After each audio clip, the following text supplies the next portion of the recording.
Le tableau anti-procrastination, une méthode jamais vue ailleurs. Oh non, ça j'ai la flemme, je le ferai demain plutôt. Tu as forcément dit ce genre de phrase et on le dit tous. Seulement, il y en a qui le disent un petit peu plus que d'autres. Est-ce que toi, tu fais partie justement de ces personnes qui veulent se débarrasser de la procrastination? Si oui, alors écoute bien cette vidéo jusqu'au bout. Au sommaire, l'outil sur lequel je me suis basée pour cette méthode et son gros problème. 2. Le principe même de cette méthode. Et 3. Comment s'en servir. Allez, c'est parti, let's go!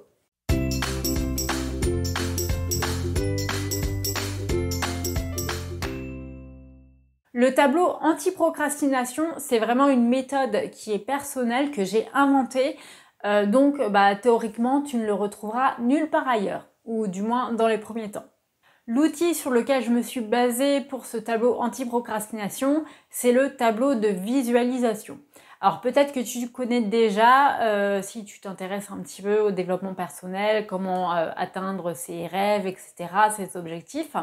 En gros, voilà, c'est un tableau que tu mets au mur, par exemple, ou sur ton ordinateur, et sur lequel tu as des photos ou des textes avec, on va dire, un objectif que tu t'es fixé. Donc, admettons que tu veuilles, je ne sais pas, obtenir un salaire de 2000 € par mois d'ici la fin de l'année, tu peux noter le chiffre de 2000 € sur ton tableau.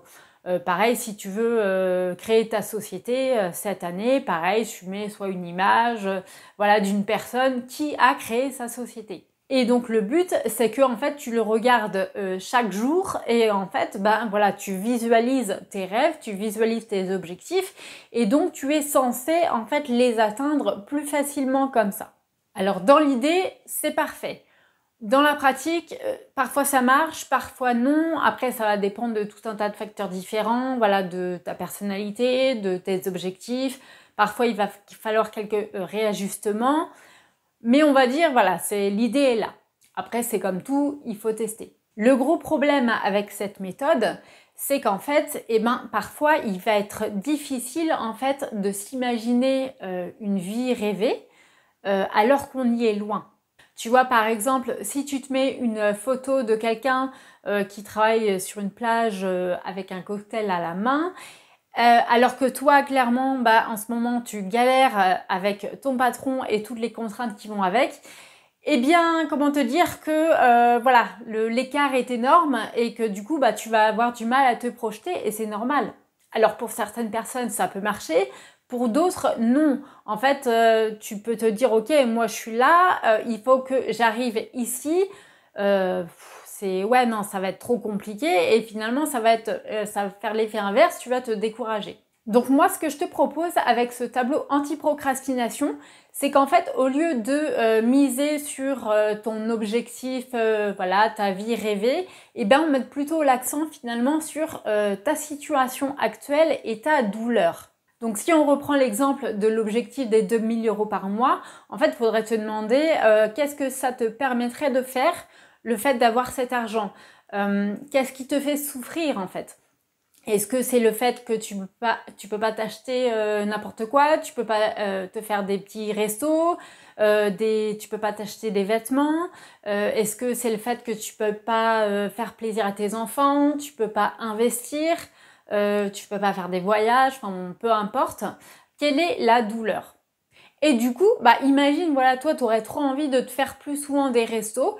Et du coup, tu peux mettre une photo de resto et tu la barres. Voilà. En gros, pour dire, voilà, en ce moment, je ne peux pas m'offrir de resto. Pareil avec les vêtements, tu mets une photo de vêtements, tu les barres, etc. Pour l'exemple de l'objectif de travailler d'où tu veux, quand tu veux, donc avec la fameuse photo sur la plage avec le cocktail à la main, tu peux te mettre justement une photo d'un bureau où tu es enfermé, le soleil tu le barres, limite même si tu mets une photo de toi ça sera encore plus impactant. Bref, l'idée c'est vraiment de mettre l'accent sur ce qui te fait mal en ce moment, ce que tu ne peux pas faire parce que tu es dans telle situation. Et en fait, qu'est-ce qui va se passer?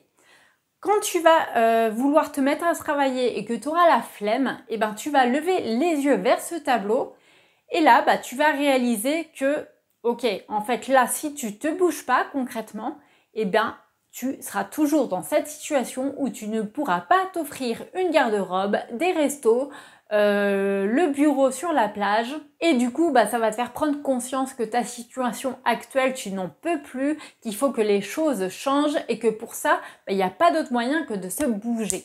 Bref, personnellement, moi je trouve ça beaucoup plus impactant qu'un tableau de visualisation où effectivement tu as la photo de tes rêves, sauf que toi bah tu es loin de tout ça et donc bah ça n'impacte pas trop. Alors que si on appuie sur ta situation actuelle là pour le coup, bah tu la connais, tu sais très bien combien ça te fait souffrir, je pense que c'est peut-être plus efficace. Donc là encore, c'est à tester. Je te dis pas forcément que ça va marcher à 100%, mais ça vaut le coup d'essayer. Donc comment s'en servir? Eh ben un peu le même principe que le tableau de visualisation. Donc tu peux le faire soit donc sur un tableau en liège, sur une feuille, tu peux le faire sur ton fond d'écran d'ordinateur. Enfin vraiment à toi de choisir les supports. Tu peux faire des cadres si tu veux. Et donc comme je te l'ai dit, tu mets des photos de ce qui te fait souffrir. Tu peux mettre des textes. Voilà.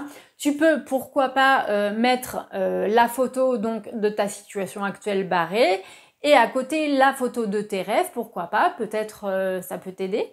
Donc pour ça, je te conseille vraiment de le faire au calme, de prendre du temps pour ça, un temps obligatoire noté dans l'agenda. Ne fais pas ça quand il y a les enfants autour, le conjoint, la conjointe. Vraiment, c'est un temps pour toi et ne crois pas que tu vas perdre du temps dans ton emploi du temps parce que justement, grâce à ça, tu vas éviter de procrastiner et tu vas gagner du temps pour la suite. Donc après, soit tu l'affiches fièrement sur ton mur ou sur ton ordinateur, ou sinon, si tu es un peu gêné parce qu'il y a quand même du passage dans la pièce ou tout ça, et que tu as envie de garder ça pour toi, et c'est ok, tu peux trouver, soit le mettre dans un tiroir ou dans une petite cachette secrète. Mais en tout cas, l'important c'est vraiment de le regarder régulièrement et surtout dans les moments où tu as la flemme, où tu te dis, oh non, je ferai ça demain.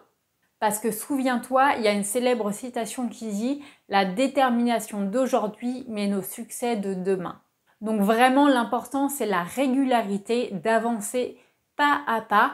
Même si c'est pas beaucoup, tu as 1 heure par jour, c'est pas grave, au moins tu avances. Et d'ailleurs, je l'ai dit dans une autre vidéo sur la gestion du temps qui apparaît juste ici, l'important, ce n'est pas d'avoir 5 heures par jour de disponible.